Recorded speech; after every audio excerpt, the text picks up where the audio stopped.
Okay, fine. Good morning once again to all of you. Today we are going to discuss about oxidation of fatty acids. In fact, we started this in the previous class only. What are all the different types of fatty acid oxidation? We have three different types. Fatty acids can be oxidized by either beta oxidation, alpha oxidation, or omega oxidation. These are the three different types of fatty acid oxidation. In the previous class, in detail, we have discussed about beta oxidation of fatty acids. But when we discussed about this beta oxidation of fatty acids, we have taken palmitate as an example. This palmitate is saturated fatty acid with even number of carbon atoms. So we have seen in detail the beta oxidation procedure of even chain fatty acids. If the fatty acid chain contains odd number of carbon atoms, what are the differences? Let us check that. So now we are going to discuss about oxidation of odd chain fatty acids. If you look at the sequence of reactions and the procedure, this odd chain fatty acids is very much similar to that of even chain fatty acids. There is no difference except the last and the final beta oxidation cycle. You all know, depending upon the number of carbon atoms present, it will undergo several cycles of beta oxidation. So in case of odd chain fatty acid oxidation, what happens is, in the final beta oxidation cycle, a 3-carbon fragment is left behind, obviously. When it is odd chain fatty acid, the last uh, fragment would be 3-carbon fragment. So that 3-fragment carbon unit is nothing but propionyl CoA. So at the end of the last cycle of beta oxidation, in case of odd chain fatty acid, you will have the formation of propionyl CoA, which is a 3-carbon unit fragment. This propionyl CoA is converted into succinyl CoA, and succinyl CoA, as you all know, it's an intermediate in the TCA cycle. When it enters into a TCA cycle, this succinyl CoA is converted into oxaloacetate. That oxaloacetate is used in gluconeogenetic pathway, which means that propionyl CoA is gluconeogenic in nature. So look at the reactions involved in this conversion of propionyl CoA to succinyl CoA. I hope you got it. We are talking about odd chain fatty acid oxidation. When it undergoes beta oxidation, all the reactions are very similar, except that at the end cycle of beta oxidation, you will have 3-carbon unit formed because of the odd number of carbon atoms present in there. That 3-carbon fragment which is formed is propionyl CoA. So what happens to this propionyl CoA? As we discussed, it is converted into succinyl CoA and then enters into TCA cycle. So what are the reactions involved? First, the propionyl CoA, it undergoes carboxylation. Carboxylation, obviously, it requires carbon dioxide, and it also requires ATP for its carboxylation. And this is biotin dependent enzyme. Biotin also is required for this enzyme. And the enzyme precisely involved here is propionyl CoA carboxylase. So when it undergoes carboxylation, what we get is dimethyl CoA. Dimethyl CoA. So one carbon atom is increased and carbon atom is increased. So CH3 here carboxyl group is incorporated. So you have the formation of methyl malonyl CoA. This is dimethyl malonyl CoA. So it is converted into L-methyl malonyl CoA. Here the enzyme which catalyzes the conversion of this dimethyl malonyl CoA to L-methyl malonyl CoA is racemase. So this is the racemization reaction. The D form of dextroform is converted into levo form, which is the isomer. So the here enzyme involved is racemase, methyl malonyl CoA racemase. So what is the difference between the dextro and levo? Just the mirror images. Instead, this side carboxyl group is present. Here the carboxyl group is present. So this reaction is very important. The conversion of dimethyl malonyl CoA to L-methyl malonyl CoA, then only it can enter into the metabolic reactions of the body. Only the levo form can get into the further metabolic reactions of the body. Once this L-methyl-malonyl-CoA is formed, then it is converted into succinyl-CoA by the enzyme mutase.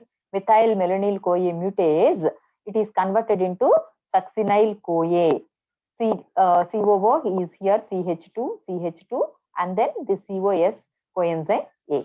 And this enzyme mutase is vitamin B12 dependent, which means that for this catalysis reaction to take place by this enzyme, there should be the presence of vitamin B12. This is very important. So once the succinyl-CoA is formed, it enters into TCA cycle, because succinyl-CoA is one of the intermediate of TCA cycle. Propionyl-CoA is first reaction, carboxylated to D-methyl-malonyl-CoA by biotin-dependent carboxylase. And biotin is nothing but B7 vitamin. And here ATP is also utilized in this step. I'm talking about the previous reaction, whichever is explained. So the methyl-malonyl-CoA racemase that acts on D-methyl-malonyl-CoA to give L-methyl-malonyl-CoA. Then this conversion, this reaction is essential for the entry of this compound into metabolic reactions of the body. Only L forms are biochemically active. So this methyl-malonyl-CoA mutase then catalyzes the conversion of this L-methyl-malonyl-CoA to succinyl-CoA. Then this enzyme mutase is vitamin B12 dependent enzyme. Then succinyl-CoA formed that enters TCA cycle and converted into oxaloacetate, which is used for gluconeogenesis. This propionyl-CoA, not only by the fatty acid oxidation, it is also derived from metabolism of the amino acids like valine and isoleucine. What are the errors, inborn errors of metabolism that are associated with this propionate metabolism? There is a disease associated with this propionate metabolism called methylmalonic acidemia. There are two types of this methylmalonic acidemias. One could be due to the deficiency of vitamin B12. If you remember that mutase enzyme requires vitamin B12 for its reaction.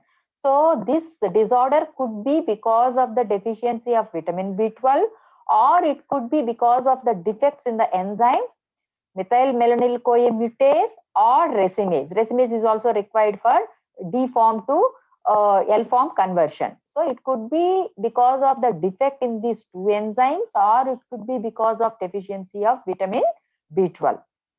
So whichever is the reason, in this disorder, what happens is there is accumulation of methylmalonic acid in the body. So the accumulated methylmalonic acid is excreted into urine. Sorry. The symptoms associated with this disorder is severe metabolic acidosis because of accumulation of this methylmalonic acid accumulation causes severe metabolic acidosis. It could damage the central nervous system and also growth retardation. There could be, this disease could be fatal in early life. The treatment that could be given for this disease is supplement of vitamin B12. So that's about arch chain fatty acid oxidation, which will form the propionyl-CoA. Then what happens to propionyl-CoA? All those details we have checked. Any doubts so far? Any doubts? Beta oxidation of arch chain fatty acids.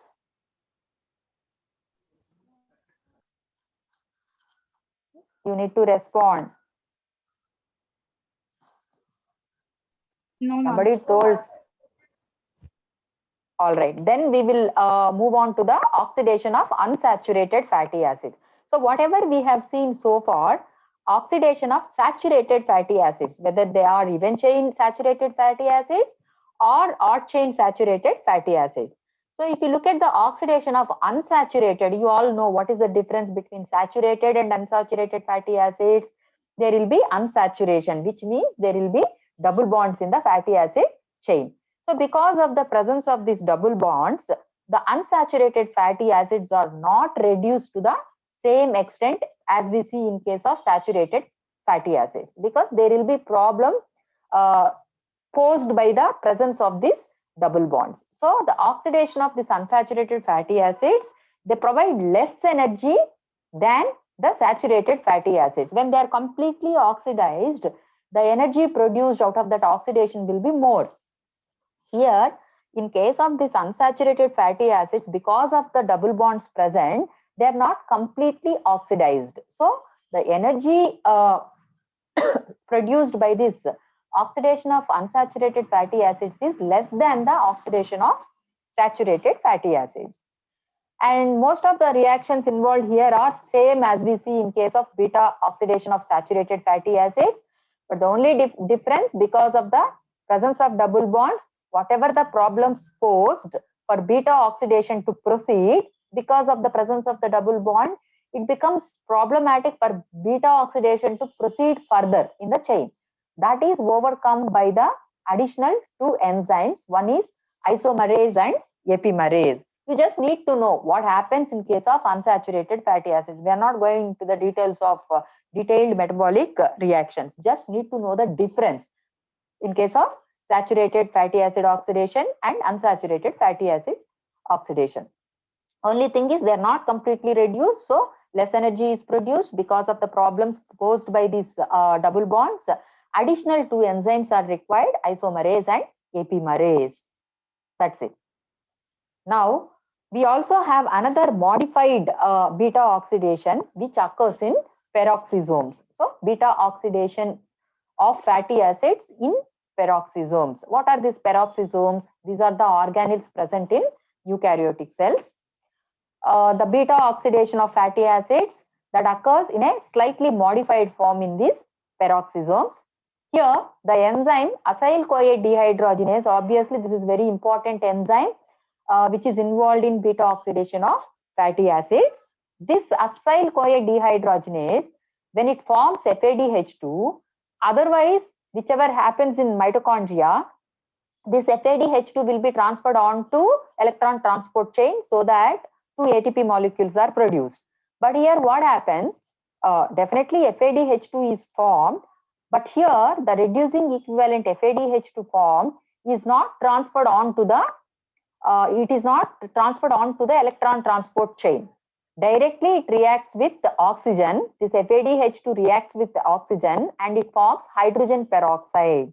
This hydrogen peroxide, later it is cleaved by the enzyme catalase into water and oxygen. So this is the difference when the beta oxidation occurs in peroxisome. And generally in peroxisomes, the long chain fatty acid oxidation occurs. So what is happening here? There is no ATP synthesized in this peroxisomal beta oxidation because the reducing equivalents formed are not transferred onto electron transport chain, but there is liberation of heat. These peroxisomes, they carry out the initial oxidation of these long chain fatty acids, and that is followed by mitochondrial oxidation. And this peroxisomal oxidation is induced by high fat diet and administration of some hypolipidemic drugs such as clofebrate. The disorder associated with this peroxisomal beta oxidation, there is a disease called Zellweger syndrome. This is a rare disorder characterized by the absence of peroxisomes in the tissues. When there are no peroxisomes, there will not be the oxidation of these long chain fatty acids. So the long chain fatty acids are not oxidized. When they are not oxidized, they get accumulated in the tissue, particularly in brain, liver and kidney. And this Zellweger syndrome is also known as cerebrohepatorenal syndrome. So that is all about beta oxidation of fatty acids. We have taken the saturated fatty acid, event chain saturated fatty acid by taking palmitic acid as an example in detail. we discussed. Then we also looked at odd chain saturated fatty acid, and we looked at the difference of beta oxidation in case of unsaturated fatty acids. Then also we looked at the peroxisomal beta oxidation. So these are all the different types of fatty acid oxidation that occurs by oxidation form. Then the other type of fatty acid oxidation is alpha oxidation. Why beta oxidation is called beta oxidation? Because there is oxidation of beta carbon of the fatty acid. So here it is called alpha oxidation because the alpha carbon atom is oxidized here, and when alpha carbon atom is oxidized, the fatty acid chain is shortened by one carbon atom. So the alpha oxidation occurs in microsomes of brain and liver, and here you will see the decarboxylation process for the removal of single carbon atom at a time. So when there is removal of single carbon atom at a time in the form of decarboxylation, you will have the production of odd chain fatty acid. When one carbon atom is removed in the form of carbon dioxide, you will have the odd chain fatty acid formed. So this is an aerobic process, and no prior activation of fatty acid is required. If you remember, in beta oxidation, there was activation of fatty acid before the beta oxidation proper reactions begin. But here, no prior activation of fatty acid is required in case of alpha oxidation. So let's look at the details of alpha oxidation by taking one example. Here, first there is hydroxylation of the alpha carbon by the enzyme hydroxylase, and this hydroxylase requires iron, vitamin C, and dihydrofolate as cofactor. And this alpha oxidation, it occurs in brain tissue in order to oxidize short chain fatty acids. And this type of oxidation is important in the metabolism of dietary fatty acids, which are methylated on beta carbon. Because beta carbon is methylated, alternatively it goes through alpha oxidation. So one example is phytol or phytanic acid. So here the reactions involved in alpha oxidation are shown. This is the example of fatty acid phytol. Okay, this phytol, there is a double bond, it undergoes oxidation and it forms phytonic acid. It forms phytonic acid. This is saturated.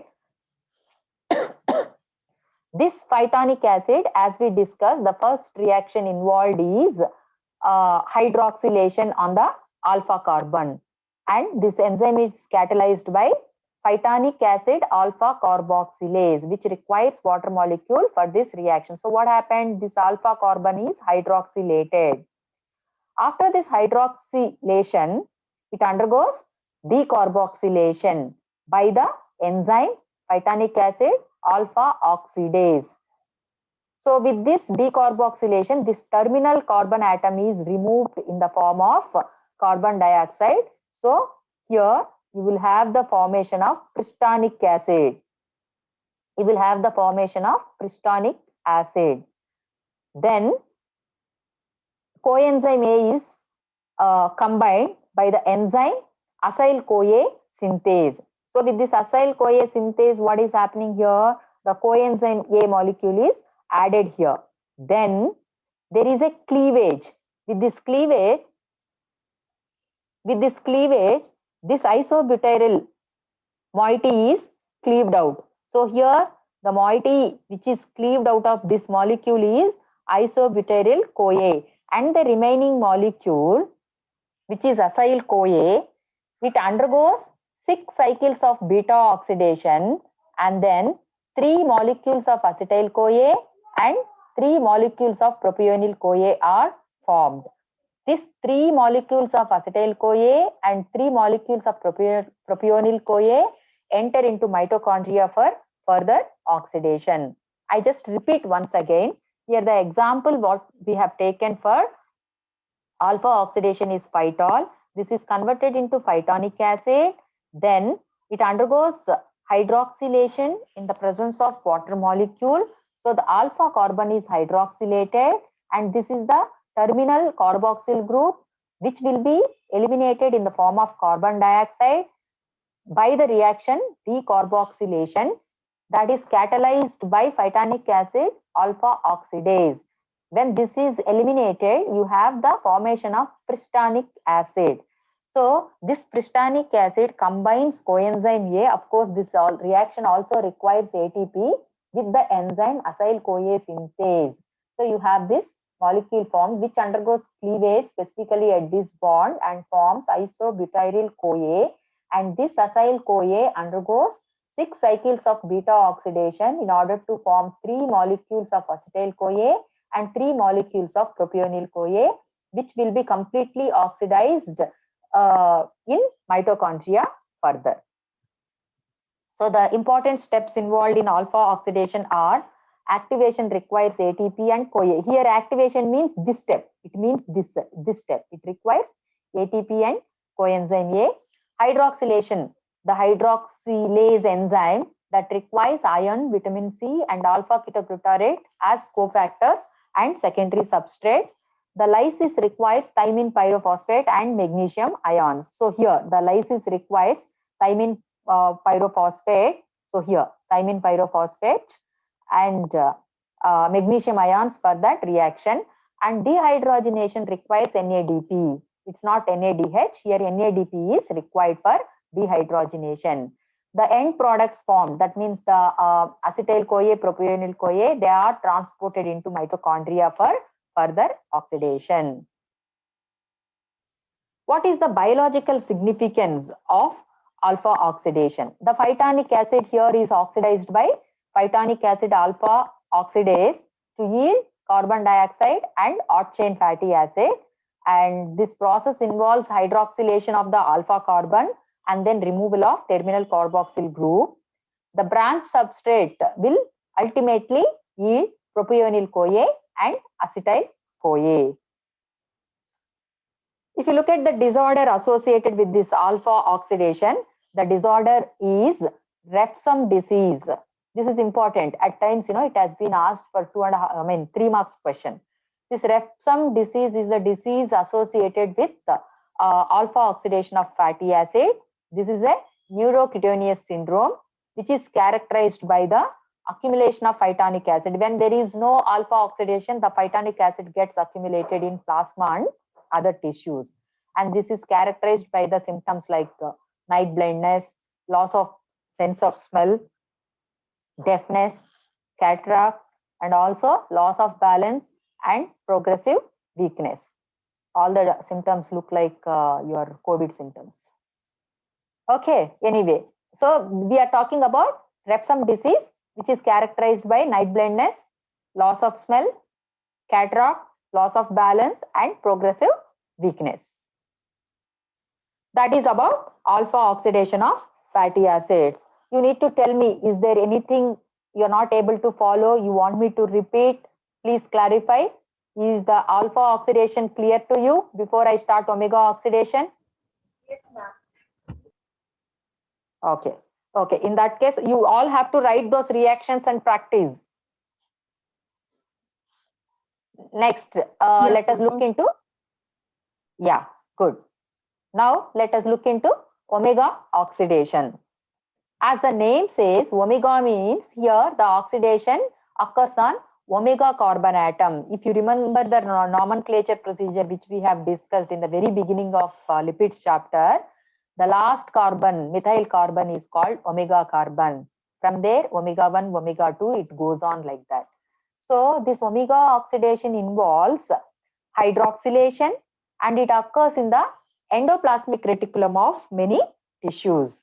In this case, the hydroxylation takes place on methyl carbon, which is at the other end of the molecule from the carboxyl group. Carboxyl group will be in the beginning, the first carbon atom. The last other end carbon atom, methyl carbon atom, is omega carbon atom. So here in omega oxidation, the oxidation takes place on the omega carbon atom, which is present at the other end of the molecule. This uses mixed function oxidase type of reaction, which require cytochrome P450, oxygen, NADPH, and the other enzymes. So once the hydroxylation takes place on omega carbon atom, the hydroxy fatty acid will be further oxidized to dicarboxylic acid in a sequence of two reactions involving the enzymes alcohol dehydrogenase and aldehyde dehydrogenase. Here omega oxidation, as per your syllabus, we are not going into the core details the way we have studied beta oxidation. We will just see the structure of the general structure of one fatty acid. What is the omega carbon? What happens to it? That is all. Because omega oxidation, so far it has been asked for only 3 marks. You need to know what is omega oxidation. So if you look at the overall reaction of omega oxidation, this is the general structure of fatty acid. So this is the omega carbon, which is present at the other end of the carboxyl group, the methyl carbon. On this, the oxidation takes place. So the first reaction involved in omega oxidation is hydroxylation. So with the hydroxylation, the hydroxyl group is added on the omega carbon. So this undergoes sequence of two reactions to form dicarboxylic acid. So what are the sequence of two reactions? This alcoholic group is oxidized to aldehyde group by alcohol dehydrogenase. Then the aldehyde is further oxidized to carboxyl group by aldehyde dehydrogenase. So you will have dicarboxylic acid formed here. So this is the overall reaction of omega oxidation of fatty acid. So as I told, this process occurs primarily with the medium chain fatty acid. So omega oxidation occurs in case of medium chain fatty acids. The microsomal pathway of omega fatty acid that represents the minor pathway for overall fatty acid. This is omega fatty acid oxidation is the minor pathway for overall fatty acid oxidation. But in certain pathophysiological state, the gamma oxidation also provide effective means. This is another form of fatty acid oxidation, gamma oxidation. It also provide effective means for the elimination of toxic levels of fatty acid. So this is how the omega oxidation also has role in the oxidation of fatty acids. So these topics are referred majorly from biochemistry, Satyanarayana, and also taken information from Fundamentals of Biochemistry by Jain. This is all as per your syllabus. We need to discuss for oxidation of fatty acids. We looked at alpha oxidation, beta oxidation, and omega oxidation. In detail, we studied beta oxidation and alpha oxidation. We also need to know the difference of omega oxidation with respect to alpha and beta oxidation. Any questions you can ask me?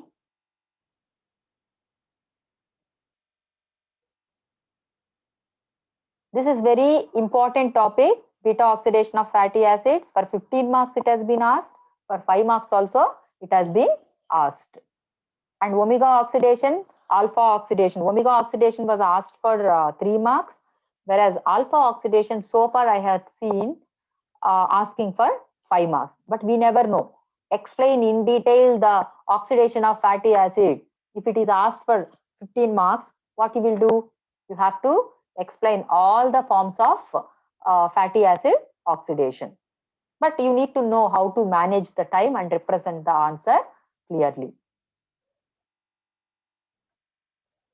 Okay, if you have no doubts, I will discuss the synthesis of fatty acids in the next